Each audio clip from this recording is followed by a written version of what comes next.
Assalamualaikum warahmatullahi wabarakatuh. Alhamdulillah wassalatu wassalamu ala Rasulillah Sayyidina Muhammad ibn Abdullah wa ala alihi wa sahbihi wa man walah.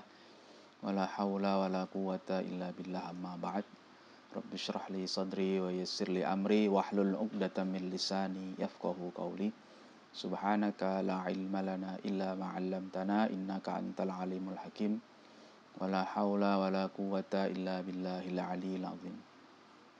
Alhamdulillah, para santri sekalian di rumah, kemudian juga para pemirsa yang menyaksikan tayangan ini, kita insyaallah akan melanjutkan kembali pengajian kita dari kitab Bidayatul Hidayah yang dikarang oleh Imam Al-Ghazali rahimahullah.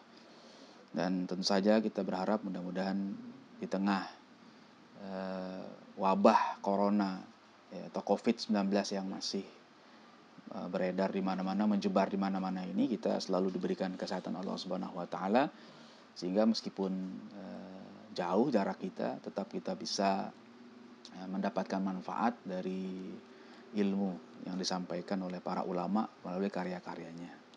Saya akan coba lanjutkan pembahasan yang sebelumnya. Saya akan ulang sedikit sehingga kita bisa menyambung lagi dengan yang kelanjutannya. Kemarin dikatakan bahwa Imam Ghazali memberikan petunjuk di kitab ini bagaimana kita memulai langkah kita untuk mendapatkan hidayah Allah Subhanahu wa taala dari bidayahnya dulu, dari permulaannya, kemudian sampai terus nanti lanjut mudah-mudahan bisa terus sampai ke puncak lah ya. Nah, kalau kita sudah merasakan nyaman, tenang ketika kita melaksanakan itu semua, nah itu baru kita masuk ke jenjang berikutnya. Ya, tapi kata Imam Ghazali, ini diingatkan oleh beliau, wa in sadafta qalbaka inda muwajahatika iyyaha biha musawwifan. Tapi kalau kita merasakan ketika kita dapati hati kita ketika dihadapkan kepada hidayah Allah Subhanahu wa taala, perintah Allah dan sebagainya, itu masih ada musawwifan. Musawwifan itu menunda-nunda, wabil amali bimuqtadahu mumatilan, dan masih mencari kelonggaran waktu, nanti dululah gitu kan. Nah, itu Imam Ghazali mengingatkan tuh, kalau seperti itu keadaannya, beliau mengatakan fa'lam anna nafsakal ma'ilah ila talabil ilmi hiya nafsul ammaratu bisu. Nah, ketahuilah bahwa nafsumu yang cenderung yang mendorong dirimu untuk menuntut ilmu itu masih kategori nafsu ammarah bisu. Nafsu yang selalu mengajak kita untuk ke hal-hal yang tidak baik, ammarah bisu itu ya. Cuman orang-orang kadang memaknai ammarah bisu itu nafsu amarah, padahal dan seakan-akan nafsu amarah itu nafsu yang membuat kita marah-marah, padahal nafsul ammarah bisu itu adalah nafsu yang terus mendorong kita untuk berbuat tidak baik. Itu namanya nafsul ammarah bisu. Nah, jadi kita harus hati-hati ketika kita belajar tapi dorongannya nafsu. Karena nafsu ini tadi kecenderungannya ingin mengajak kepada yang tidak baik. Kalau kita turuti bahaya. Wa qad intahadat muti'atan lisyaitanil la'in liyudliyaka bihabli ghururihi fayastadrijaka bimakidatihi ila ghamratil halak. Nah, kemudian kata Imam Ghazali, nafsu yang ammarah bisu itu bangkit mendorong kita lagi untuk mengikuti setan yang terkutuk. Jadi karena kita pengen tadi tujuan-tujuan yang tidak baik, kita malas beramal, hanya ingin mengejar banyaknya maklumat, pengetahuan, wawasan dan sebagainya, tapi malas beramal. Itu nafsu kemudian mendorong kita lalu mengikuti langkah-langkah setan yang terkutuk. Akhirnya setan akan menjerat kita dengan habli ghururihi, dengan tambang. Habl itu tambang, tali, ikatan, ghururihi yang sifatnya menipu. Habli ghururihi. Jadi tipuan setan akan mengikat kita lalu akan menjerumuskan kita ke dalam kebinasaan. Fayastadrijaka bimakidatihi, dengan segala tipu daya setan kita akan dijerumuskan ke dalam kebinasaan. Ya, jadi celaka deh. Jadi nuntut ilmu bukan dapat ridha Allah, bukan dapat kebahagiaan, tapi malah celaka. Nauzubillah min dzalik. Wa qasduhu ay yurawija 'alaika syarra fi ma'radil khairi hatta yalhaqaka bil akhsarina a'mala alladzina dhalla sa'yuhum fil hayatid dunya wa hum yahsabuna annahum yuhsinuna sun'a. Nah, tujuan setan, iblis itu ketika menggoda kita, menjerumuskan kita itu, dia menampakkan sesuatu yang buruk itu dengan tampilan yang indah, yang baik. Ya, jadi kalau orang bilang sekarang tuh packagingnya indah, tapi isinya sebenarnya berbahaya. Ya, kemasannya madu, tapi isinya racun. Ya, kira-kira gitu. Ya, jadi ini bahaya. Jadi orang melihat itu indah, oh ini bagus nih, oh dia rajin, dia nuntut ilmu. Tapi sebenarnya di balik kesungguhannya tadi, tujuannya yang di dalamnya itu, tujuannya, niatnya itu salah. Nah, itu yang membahayakan dia dan bisa menjerumuskan dia ke dalam kebinasaan. Ya, itu kan indah, kelihatan tampilan luar, tapi sebenarnya dalamnya membahayakan. Akhirnya kalau begitu nanti, setan itu akan membuat kita seperti orang-orang yang apa? Al-akhsarina a'mala. Kalau kita baca surat Al-Kahfi, ini dikutip oleh Imam Ghazali dengan gaya bahasa iktibas. Imam Ghazali mengutip ayat yang di akhir-akhir surat Al-Kahfi itu, ya. Qul hal unabbiukum bil akhsarina a'mala alladzina dhalla sa'yuhum fil hayatid dunya wa hum yahsabuna annahum yuhsinuna sun'a. Orang-orang yang rugi amalannya. Siapa orang yang rugi amalannya? Kata Allah dalam firman itu, dalam surah Al-Kahfi, alladzina dhalla sa'yuhum fil hayatid dunya. Itu orang-orang yang tersesat, yang salah, keliru usahanya fil hayatid dunya, di dunia ini dia salah beramal sebenarnya. Tapi wahum yahsabuna annahum yuhsinuna sun'a. Tapi mereka merasa bahwa mereka itu sudah berbuat baik. Nah, ini bahaya. Dia tidak sadar kalau dirinya salah. Dia pikir baik, ternyata sebenarnya salah. Kenapa salah? Karena tadi ada niat yang keliru. Jadi orang menganggap baik, orang menganggap dia hebat, orang menganggap dia mulia. Tapi sebenarnya dia salah. Karena tadi diawali dengan niat yang salah, dia hanya mengumpulkan maklumat tidak untuk diamalkan. Ya. Jadi itu rugi. Wa inda dzalika yatlu 'alaika syaitan fadlal ilmi wa darajatal ulama. Ya, ketika itu nanti setan akan membisikkan kepada kita, pada orang-orang yang tertipu tadi, apa? Fadlal ilmi wa darajatal ulama, tentang keutamaan ilmu. Setan juga tahu nih, ya, dia tahu tuh ayat-ayat, hadis-hadis yang berbicara tentang keutamaan ilmu. Derajat ulama, ya, misalnya dibisikkan dalam hati kita, yarfa'illahu alladhina amanu minkum walladhina utul ilma darajat. Allah akan mengangkat derajat orang yang beriman dan berilmu dengan derajat yang tinggi. Setan bisikin kayak begitu, kita tahu. Dan kita terus termotivasi ingin belajar. Ada lagi hadis misalnya dikatakan fadlul alim 'alal 'abid ka fadlil qamar lailatal badri 'ala sairil kawakib. Ya, keutamaan orang alim, orang yang berilmu dibandingkan orang yang abid, yang rajin ibadah, ya, itu seperti malam bulan purnama dengan bintang-bintang yang ada di sekelilingnya. Jadi cahayanya redup ketika ada bulan purnama. Itu saja yang disampaikan, dibisikkan ke hati para penuntut ilmu yang keliru ini. Nah, akhirnya mereka merasa, oh saya mulia nih, saya orang yang tinggi derajatnya si Allah, gitu kan? Wa ma warada fihi minal akhbar wal athar, apa saja, ya, riwayat-riwayat, hadis, athar yang datang menjelaskan begitu juga. Banyak. Kalau kita sebutkan terlalu banyak hadis-hadisnya, ayat Qur'annya, ataupun kalam-kalam ulama yang mendukung kita untuk menuntut. Memang banyak, betul. Tapi iblis itu cerdik, luar biasa. Dia wayulhika an qaulihi sallallahu alaihi wasallam, man izdada ilman wa lam yazdad hudan lam yazdad minallahi illa bu'dan. Iblis membuat kita lupa, membuat kita terlena dari sabda Nabi. Misalnya Nabi mengatakan, man izdada ilman wa lam yazdad hudan lam yazdad minallahi illa bu'dan. Barang siapa yang bertambah ilmu tapi tidak bertambah hidayah, tidak bertambah amal, ya, maka dia tidak tambah apa-apa dari Allah kecuali tambah jauh dari Allah Subhanahu wa taala. Ini penting untuk kita pahami. Kita belajar terus ya, di pesantren kita belajar. Ya, sedikit ilmu yang kita pelajari yuk kita amalkan. Ya, sedikit hari ini belajar sedikit, mari kita amalkan lagi. Terus begitu. Kenapa? Jangan sampai kita semakin dapat ilmu, semakin jauh dari Allah Subhanahu wa taala. Karena ilmu itu memang buahnya amal. Dengan amal itulah kita akan semakin dekat kepada Allah Subhanahu wa taala. Ya, kita nih kadang dilupakan. Iblis pinter. Jadi cuma diseru saja kita untuk menuntut ilmu tapi lupa beramal. Wa an qaulihi sallallahu alaihi wasallam. Kita juga dibuat lupa dari sabda Nabi yang lain. Apa kata Nabi? Asyaddun nasi adzaban yaumal qiyamah alimun lam yanfa'hu Allahu bi'ilmih. Orang yang paling keras azabnya di hari kiamat nanti, kata Nabi, seorang alim, orang yang berilmu, lam yanfa'hu Allahu bi'ilmi, yang ilmunya tidak bermanfaat, yang Allah buat ilmunya tidak manfaat. Kenapa? Hanya dia mengumpulkan ilmu saja.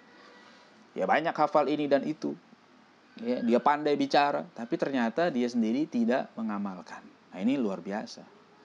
Wa kana sallallahu alaihi wasallam yaqul, padahal Nabi SAW bersabda dalam hadis yang lain, Allahumma inni a'udzubika min ilmin la yanfa'.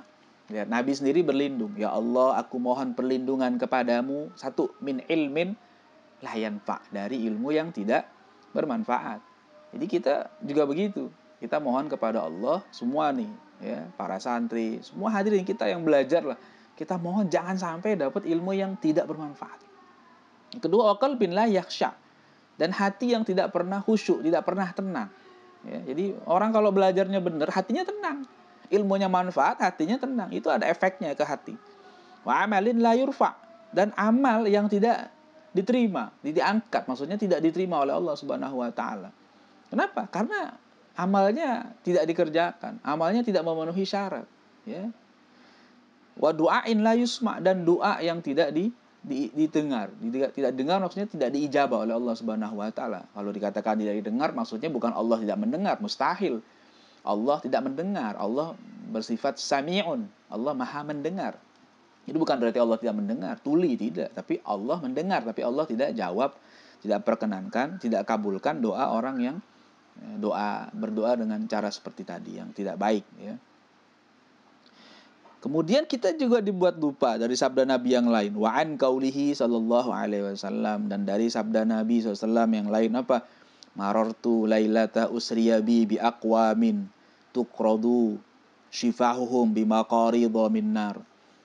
Ya, aku pada waktu malam Lailatul Isra Mi'raj, malam Mi'raj, ya, aku dijalankan melewati satu kaum, sekelompok orang yang dipotong-potong mulutnya, ya, dengan alat pemotong dari api. Ya, jadi ya, naudzubillah min dzalik. Jadi ketika itu Nabi diperlihatkan oleh Allah Subhanahu wa taala gambaran orang-orang yang mendapatkan siksa di neraka nanti. Orang itu mulutnya dipotong-potong. Ya, kalau kata kita mungkin dengan gunting, ya, atau dengan alat apalah yang memotong-motong mulutnya. Fakultu. Lalu Nabi tanya kepada mereka ketika itu, Man antum? Kalian itu siapa? Nabi tidak tega melihat mereka, orang-orang yang dipotong mulutnya dengan alat-alat itu. Qalu, mereka jawab, kunna na'muru bil khair wala na'tihi. Dulu kami waktu di dunia, kami suka ngajak orang untuk berbuat baik. Wala na'tihi, tapi kami sendiri enggak ngerjain. Jadi kata mereka, ini sebabnya kenapa kami dipotong-potong mulut kami. Kami rajin, ayo ngajak, ayo ini, ayo begini, ayo sholat berjamaah, ayo kita belajar, ayo kita sedekah. Tapi dia sendiri tidak mengerjakan. Ya, wa nanha 'anil syarri fa na'tihi. Dan kami melarang orang, mencegah orang untuk tidak berbuat kejahatan, keburukan, justru kami sendiri yang mengerjakannya. Ini berat. Makanya kita harus jangan sampai, ya Allah, naudzubillah min dzalik, di dunia saja alat potong itu udah mengerikan, apalagi di akhirat nanti. Ya, kalau seandainya mulut kita ini sampai dipotong, waduh, sangat rugi kita. Sangat mengerikan. Nah, kemudian Imam Ghazali mengingatkan kita nih, fa iyyaka ya miskin an tud'ina litazwirihi. wa tatadalla bihabli ghururihi. Maka jauhkanlah olehmu, ya miskin, hai orang yang lemah. Miskin maksudnya bukan miskin, fakir miskin seperti orang di dunia, tapi maksudnya orang yang perlu dikasihani lah, seperti kita. Kita ini harus menyayangi diri kita sendiri. Ya, jangan sampai kita ini tunduk, jangan sampai kita terjerat oleh jeratan iblis tadi, tipu daya iblis, dan akhirnya kita masuk ke dalam kecelakaan yang disebabkan dengan tipu daya iblis tadi. Ya. Fawailul lil jahil haitsu lam yata'allam marratan wahidah. Celaka, kata Imam Ghazali, orang yang bodoh, orang yang tidak berilmu. Haitsu lam yata'allam, ketika dia tidak mau belajar. Marratan wahidah, satu kali celaka. Ya, celakanya satu, orang yang tidak belajar, ya, lalu bodoh. Itu rugi dia. Tapi kerugiannya satu. Tapi kata Imam Ghazali, wa wailun lil alim, rugi untuk orang yang berilmu, haitsu lam ya'mal bima alima. Ya, kalau dia tidak mengamalkan ilmu yang dia sudah tahu. Alfa marrah, 1000 kali kerugiannya. Jadi 1 banding 1000. Ya, kalau orang tidak berilmu rugi, memang rugi. Dia tidak tahu, rugi. Tapi kita udah tahu, tapi kita tidak amalkan, ya kita ruginya lebih besar. Ya, karena itulah ilmu harus diamalkan. Ya, itu nasihat Imam Al-Ghazali. Nah, kemudian kita lihat di sini nanti Imam Ghazali membagi para penuntut ilmu menjadi 3 bagian. Ya, ada klasifikasi penuntut ilmu. Apa kata beliau? Wa'lam annan nasa fi talabil ilmi ala thalathati ahwal. Ketahuilah bahwa orang-orang dalam menuntut ilmu itu terbagi menjadi tiga kelompok lah, 3 macam manusia dalam konteks menuntut ilmu. Pertama apa? Rojulun, boleh dibaca rojulun kalau belajar ilmu bahasa Arab, boleh dibaca rojulin. Ya, rojulin talabal ilma liyattakhidahu zadahu ilal ma'ad. Yang pertama, kelompok pertama, orang menuntut ilmu supaya jadi bekal dia ke akhirat. Ya. Walam yaqsid bihi illa wajhallah wad daral akhirah. Dia tidak punya tujuan yang lain. Ya, kecuali tujuannya hanya mencari ridha Allah Subhanahu wa taala dan kebahagiaan. Ya, dunia dan akhirat tentunya. Darul akhirah, ya. Kebahagiaan yang hakiki abadi itu. Dunia juga tentunya. Fahadha minal faizin, dan dia ini tergolong kelompok al-faizin, orang yang beruntung. Kelompok pertama. Jadi yang pertama, jadi tujuannya ridha Allah dulu. Terus bagaimana dengan kehidupan? Kalau Allah sudah ridho, itu gampang. Semua juga akan diberikan. Kita saja manusia, kalau kita sudah sayang kepada orang, apapun yang dia minta kita kasih. Ya, meskipun dia tidak minta, apalagi Allah Subhanahu wa taala. Ya, makanya dulu para ulama menekankan keikhlasan ketika belajar supaya dapat ridho Allah. Kalau Allah sudah ridho, itu apa saja Allah berikan kepada kita.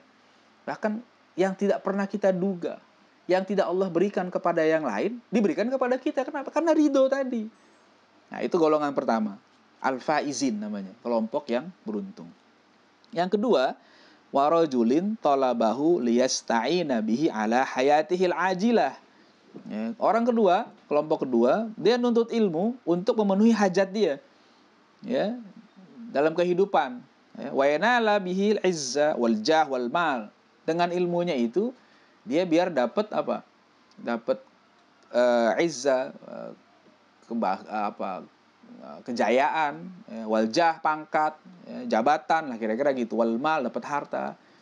Tujuannya itu biar dapat kedudukan. Ya. Wa huwa alimun bidzalika mustashirun fi qalbihi rika kata halihi wa khissata maqsadihi.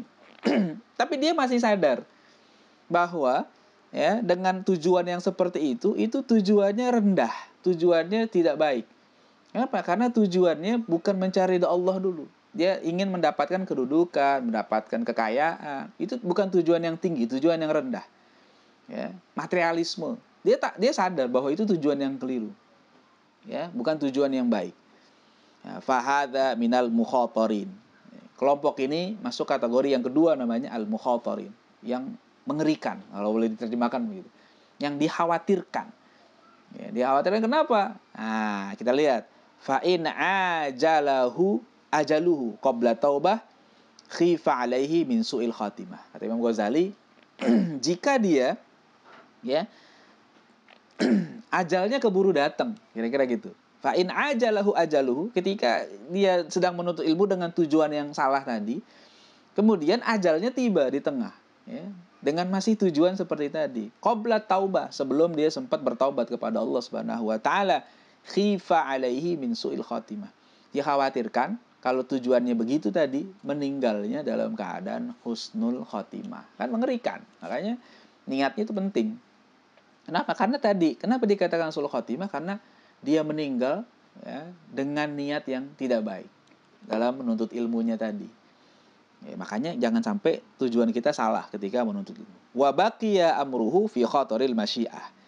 Nah, terus urusannya gimana kata Imam Ghazali? Urusannya nanti di akhirat terserah Allah Subhanahu wa taala. Sesuai kehendak Allah. Kalau Allah ampuni, ya dia beruntung. Tapi kalau seandainya Allah siksa, yaitu hak prerogatif Allah, kita tidak bisa mengganggu. Ya, jadi harus kita pahami di situ kita tidak tidak bisa menentukan juga, tidak bisa mengatakan dia pasti ahli neraka, nggak boleh juga. Tapi ada kekhawatiran yang harus kita pahami bahwa orang yang meninggal dalam keadaan niat yang tidak baik itu ada khawatir. Tapi Allah punya kehendak, ya. Karena Allah dalam Quran yu'adzibu yaghfiru liman yasha wa yu'adzibu may yasha, gitu ya. Itu yang kedua. Tapi ada kemungkinan wa in wuffiqa li taubati qabla hululil ajal, kalau dia diberi taufik oleh Allah Subhanahu wa taala untuk taubat sebelum datangnya ajal, wa dhafa ilal ilmi al amal, kemudian dia kejar lagi ya ilmu yang sudah dia pelajari, dia kejar lagi dengan banyak beramal, wa tadaraka ma farrata fihi minal khalal, ya, kemudian dia tambal, dia kejar lagi ya apa kekurangan-kekurangan yang sebelumnya dia lakukan, nanti iltahaqa bil faizin, dia juga bisa nyusul kepada orang-orang golongan yang pertama, orang yang beruntung tadi. Jadi gampangnya gini, kira-kira kalau kita ingin jalan ke satu daerah, saya katakan saya ingin datang jalan ke Bandung, ya dari Depok mau ke Bandung, ya tujuan fokus utamanya sebenarnya ke Bandung, tapi kemudian di tengah jalan, ya saya berhenti di rest area, ya rest area. Itu kan belum sampai tujuan, masih di tengah jalan. Nah, kalau seandainya saya terus bersenang-senang di rest area, ya, atau malah saya ngambil jalur yang lain, ya tidak sampai ke Bandung. Kita lupa dengan tujuan asal, maka kita tidak akan sampai ke Bandung. Kita bersenang-senang di rest area, kita ketemu teman, kita ngobrol-ngobrol, kita dapat macam-macam. Tapi tujuan utamanya kita lupa. Tapi ketika kita sedang di rest area tadi, misalnya, atau kita ketemu kawan di jalan yang mengajak kita mampir ke tempat yang lain, kemudian kita sadar di tengah jalan, kita ngapa jadi di sini? Kita kenapa malah ngobrol di sini, berhenti di sini? Kan tujuan kita ke Bandung. Ya, maka langsung banting setir, kemudian balik lagi dan kembali menuju jalan ke arah Bandung. Nah, insya Allah dia nyusul juga. Kira-kira gambaran gampangnya gitulah. Jadi kadang-kadang terjadi seperti itu. Ya, ketika baru belajar, di tengah, di awal, di tengah, kita masih belum paham, belum sadar. Tapi jangan putus asa. Kita harus ingat, kalau ini tujuan nggak benar, langsung buru-buru ubah. Kemudian kita menyusul golongan-golongan yang beruntung, orang-orang yang kategori al-faizin tadi. Kata Nabi, kata Imam Ghazali, mengutip hadis, fa inna ta'iba minadz-dzanbi kaman la dzanba lahu. Karena orang yang bertaubat dari dosa-dosa itu seperti orang yang tidak punya dosa. Yang ketiga, warajulun tsalis, rajul yang ketiga, golongan yang ketiga, istahwadza alaihi syaitan. Dia sudah dikuasai oleh setan. Ya, fattakhadha ilmahu dhari'atan ila takatsur bil mal wat tafakhur bil jah wa ta'azzuz bi kathratil atba'. Dia jadikan ilmunya itu memang untuk menjadi alat untuk memperbanyak harta, ya, untuk dapat duit banyak, kekayaan berlimpah, tafakhur biljah, dia membanggakan kedudukan, saya orang mulia, saya orang punya jabatan, orang kenal saya orang hebat dan sebagainya. Wa ta'azzuz bi kathratil atba', dan dia membanggakan dirinya, merasa sukses karena banyak followernya kalau bahasa sekarang. Atba' itu pengikut. Ya, followernya ribuan, jutaan bahkan. Ya, orang banyak yang nge-like dia dan sebagainya. Dia banggakan di mana-mana, popularitasnya dia. Wa yadkhulu bi amalihi kulla madkhal raja'a ayyaqda minad dunya wa tara. Dan dia masuk ke segala macam pintu, ya, supaya dapat itu semua, ya, karena berharap dia dapat mencapai dari dunia itu yang dia inginkan. Jadi apa saja kalau bisa dapat dunia, pokoknya dia masuk, nggak peduli halal haram lagi, ya, yang penting dia dapat uang, meskipun masuk ke misalnya penguasa atau pejabat yang zolim, yang korup, dia datengin aja, dia main ke sana supaya dapat uang. Orang-orang yang tidak baik akhlaknya ditemani. Wah, pokoknya dia dapat itu semua lah. Dapat kekayaan, dapat popularitas, dapat macam-macam fasilitas dan sebagainya. Dia masuk ke itu semua tanpa peduli. Dan dia tidak menyadari kalau itu salah. Malah dia bangga, ya. Wa huwa ma'a dzalika yudmiru fi nafsihi annahu 'indallah bimakanah litisamihi bisimatil ulama wa tarassumihi birusumihim fi ziyyi wal mantiq. Ya, dia nggak sadar dalam dirinya itu, ya, di sisi Allah itu kedudukannya seperti apa. Dia merasa tetap bahwa dia punya kedudukan yang baik di sisi Allah Subhanahu wa taala. Kenapa? Karena dia sudah seperti ulama, ya. Gayanya seperti gaya ulama, ya. Penampilannya penampilan ulama. Orang juga ngelihat dia sebagai sosok ulama, sehingga dia merasa, "Wih, saya emang ulama," gitu kan. Tapi sebenarnya dia jauh. Penampilannya, mantik, ya, cara gaya bicaranya, ucapan dia, orang senang betul dengan ucapannya, terkagum-kagum, ya.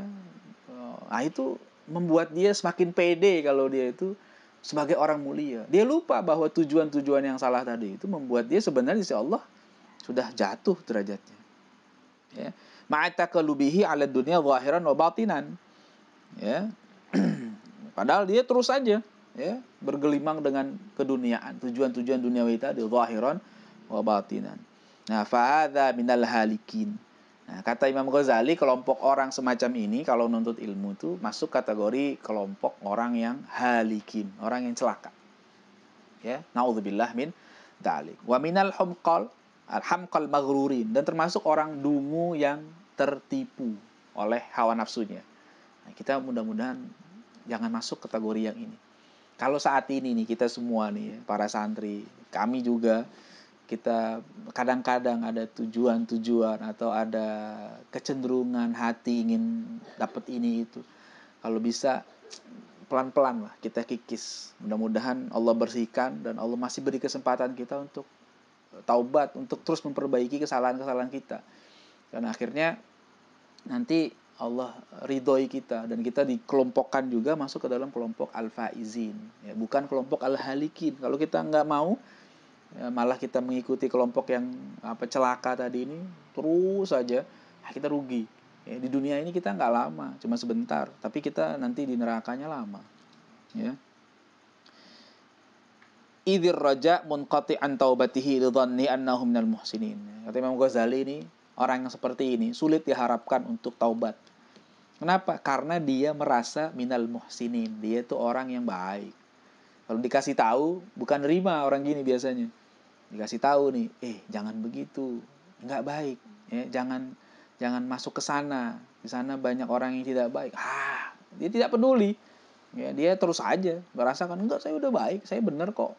Saya dakwah di sana, tapi sebenarnya bukan itu. Ya. Wa huwa ghafilun an qaulihi ta'ala, dia lalai. Dia tidak ingat Allah Ta'ala berfirman, ya ayyuhalladzina amanu lima taquluna ma la taf'alun. Hai orang-orang yang beriman, mengapa engkau mengatakan apa yang tidak kamu lakukan? Ya, kabura maqtan 'indallahi an taqulu ma la taf'alun. Alangkah besar murka Allah Subhanahu wa taala, ya, kepada kamu yang tidak mengamalkan apa yang kamu lakukan, ya. Wa huwa mimman qala fihim Rasulullah sallallahu alaihi wasallam. Nah, orang seperti ini, kata Nabi, itu termasuk yang disabdakan oleh Nabi dalam satu hadis, satu sabda. Nabi mengatakan apa?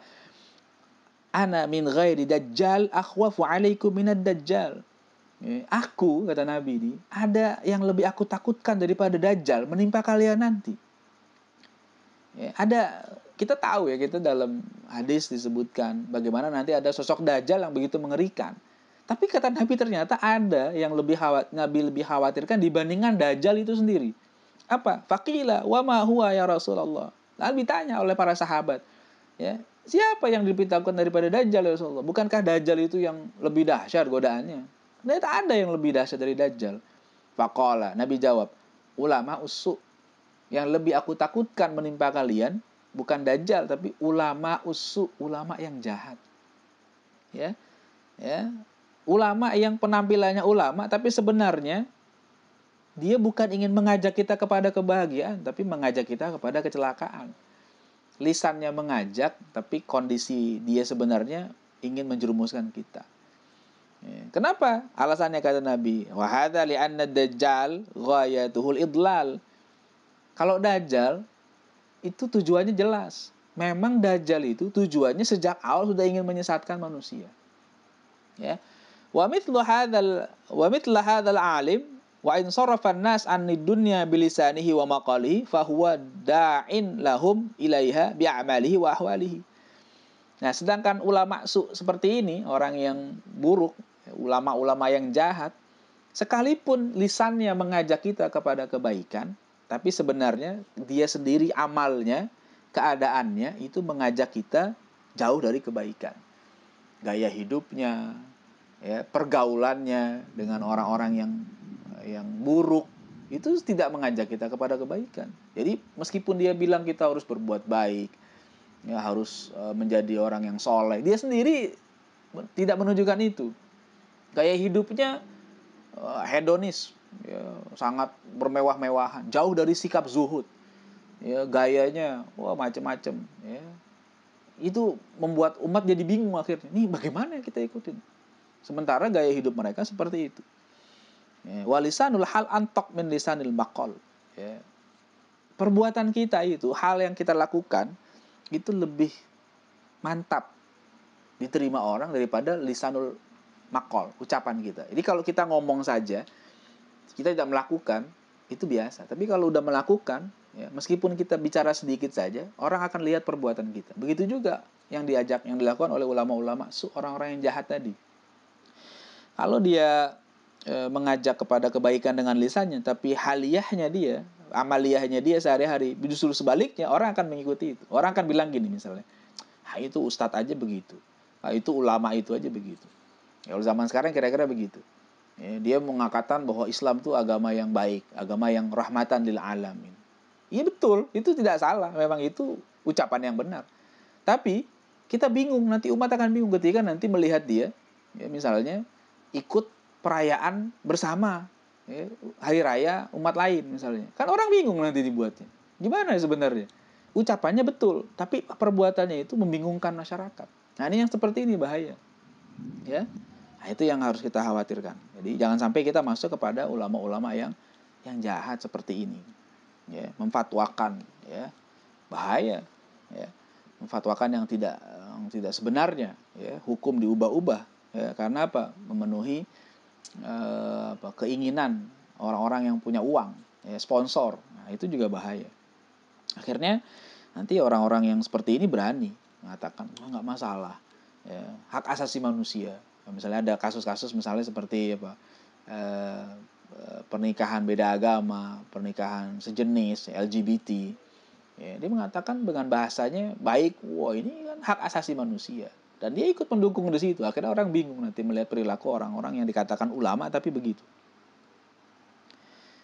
Wa tiba'an nas ilal musa'adah fil a'mal amyal minha ilal muta'abati fil aqwal. Dan ya, tabiat manusia itu dia akan lebih cepat mengikuti perbuatan seseorang daripada mengikuti ucapan. Ya, itu biasa manusia itu. Kan lihat kalau apalagi anak-anak. Kalau anak-anak dia akan melihat contoh, ya, apa yang dilakukan. Begitu juga orang awam. Orang awam itu biasanya akan melihat tokoh. Kalau tokohnya begini dia akan ikuti. Dia akan menjadikan tokoh itu sebagai dalil buat dia. Ustadz itu membolehkan, Ustadz itu mengatakan begini. Ustadz ini kemarin saya lihat ada dalam kegiatan ini dan itu. Nah, akhirnya itu jadi membuat umat kebingungan, ya. Fama afsadahu hadzal maghrur bi'amalihi aktsar mimma aslahu biaqwalihi. Nah, apa yang dirusak oleh ulama seperti ini dengan amalnya tadi lebih banyak dibandingkan yang diperbaiki dengan lisannya. Jadi lisannya memang kayaknya baik, lisannya kayaknya mengajak kepada kebaikan, tapi sebenarnya amal dia sendiri mengajak kepada keburukan, dan itu lebih membahayakan. Id la yastaji'ul jahilu 'ala raghbah fid dunya illa bistijra'il ulama. Sebab orang-orang awam, orang-orang yang tidak berilmu itu nggak akan berani dia serakah kepada dunia, kecuali kalau nggak nyontoh kecuali kalau dia melihat perilaku ulamanya, tokoh-tokohnya. Jadi kenapa ada orang-orang awam yang serakah? Bisa jadi karena ada sosok ulama yang dijadi contoh buat dia, yang membuat mereka ingin juga, ulama juga begitu, ingin kaya, ya, terus tapi lupa, ya, ingin dapat pujian, ingin dapat popularitas. Jadi orang-orang menyontoh juga. Ya, padahal ini yang harus hati-hati, ya, jangan sampai terpedaya. Banyak orang gagal, ya, orang menghadapi ujian gagalnya gitu. Karena apa? Karena dia menganggap itu semua sebuah kemuliaan, padahal itu semua yang akan bisa menjatuhkan dia kalau dia tidak hati-hati. Faqad shara ilmuhu sababan lijur'ati ibadillah ala ma'asihi. Akhirnya ilmunya tadi itu menjadi jalan, ya, kurang ajarnya hamba Allah untuk maksiat kepada Allah. Gara-gara sosok-sosok ulama tadi yang mencontohkan yang tidak baik tadi itu, kemudian orang awam ikut-ikutan. Ya, tadinya orang awam nggak ada yang berani ikut, misalnya Natal bersama. Gara-gara ada ustadz, ada kiai, atau ada profesor, ada doktor ikut Natal bersama di situ, dia bilang nggak apa-apa. Ya, orang awam ikut, ya, mahasiswanya ikut, ya, orang-orang ikut-ikutan. Ya, kenapa? Karena ada ulama yang perilakunya begitu. Ya, nah kita harus hati-hati. Ya. Jadi orang awam ini sangat mudah mengikuti perilaku orang-orang yang berilmu. Wa nafsuhul jahilah mudillah ma'ama dzalika tamannihi wa tarajjihi wa tadu ila an yamunna 'ala Allahi bi ilmihi wa takhayyala ilaihi nafsuhu annahu khairun min katsir min ibadillah. Ya, begitu ya. Kemudian nafsunya tadi yang ammarah bisu tadi, ya, terus saja mengajak, ya, terus membuat dia ingin mencapai keinginannya tadi, ya, ma'adzalika tamanni wa tarjihi, ya, keinginan-keinginannya, harapan-harapannya, ya, dan terus mendorongnya, ya, sampai dia menganggap bahwa dia itu lebih baik daripada kebanyakan hamba Allah Subhanahu wa taala. Jadi dia merasa dia nggak ada masalah. Dia ngerasa dirinya itu ya baik-baik aja, orang ilmunya banyak, pengikutnya banyak, ya. Jadi ngerasa dirinya itu nggak ada salah sama sekali.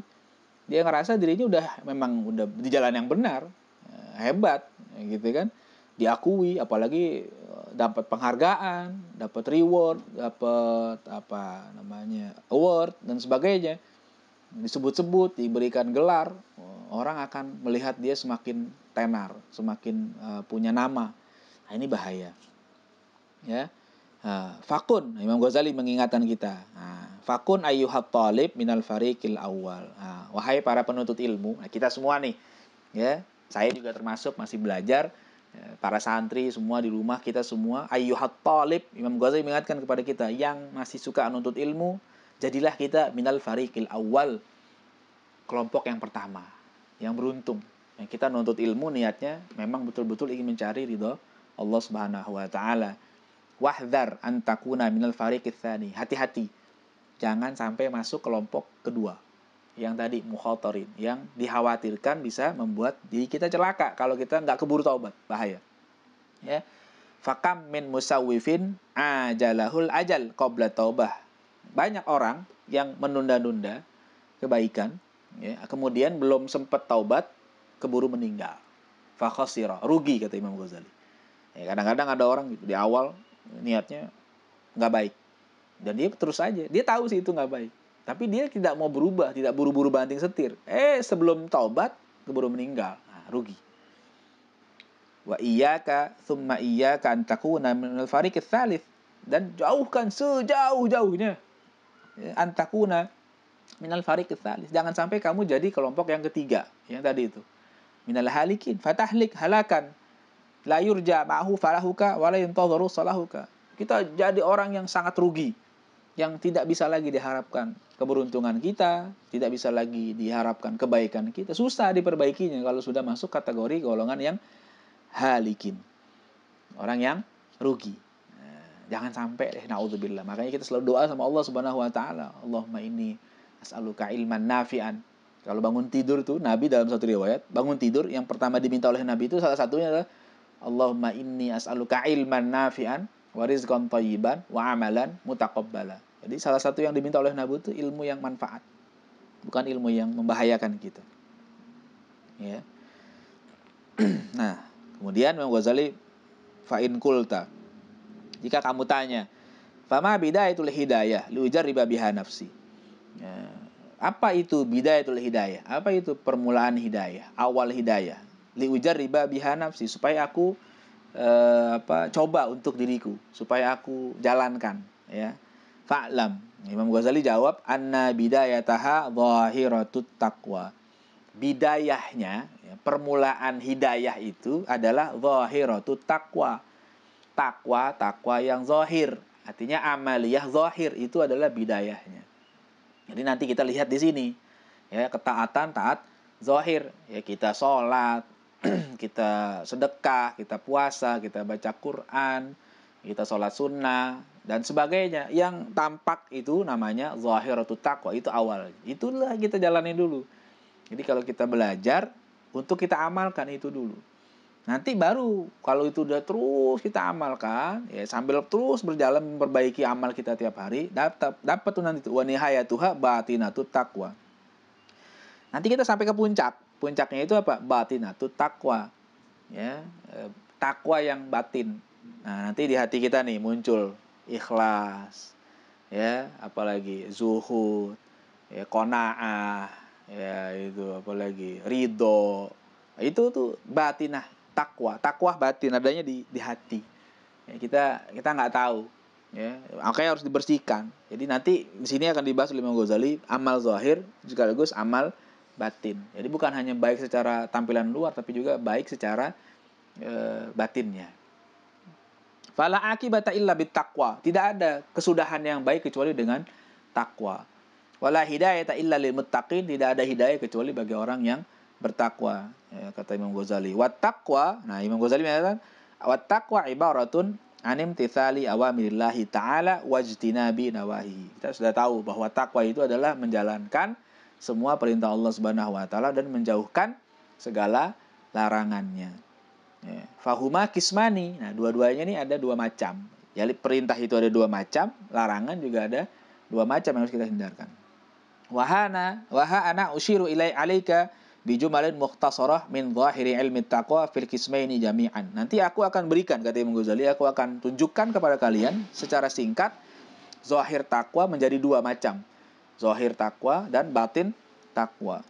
Wa ulhiqa qisman tsalitsan liyasir hadzal kitab jami'an mughniyan wallahul musta'an. Nanti aku berikan lampiran lagi, ya, belakangnya ada satu bab tersendiri supaya kitab ini menjadi lengkap.